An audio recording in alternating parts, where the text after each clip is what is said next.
Twaso ewo etifie poemantam ni mu ana bongo mensini ni mu ena mede wo adri na eho nsem no ene se esanse BC adesuafo no ya hoboa na won wakwa akotro ensohwe ne ndaka kra di yenim no oye nyumtuni bi a wo ye gospel musician Ora Michael Mbelimah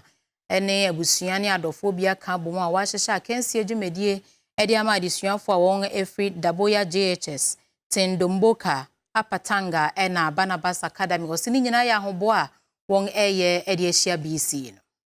Udiwani tremu ewo etifi epoye mantam no emu a gospel musician bakwa wagidin yepa hono ya ne din ene Michael Mbelimah wonnanum tofo busu a wonum eka no edi dwumade sonkokra hyehye so hono mu a ene se wonum edi quiz hyehye so edi madesuafa wonum ewo hono mu eno nam so ema schools makomako enan na sa quiz yi ekoye edi ma wonum a eye Adaboya JHS Tindomboko JHS Apatanga JHS na fenso eye Barnabas Academy Sa schools nine enina eyi won mu nipa baako na won ejina wanemu edi quiz hyehye so hono mu ye botaye nina no ene se wode ya homboa de ama adesuafa wonum wa betwe BC nsohwe se de be ya eno ni betimi aboa wonum na quiz no ekọ na weye no eye suku a wodi kan ewa kensie no emu eye Apatanga JHS ye adesuani a wojina wanemu ewa kensie no emu ye Matthew Aduku wonu ni wojina mu emankunimdie ekoye edema womo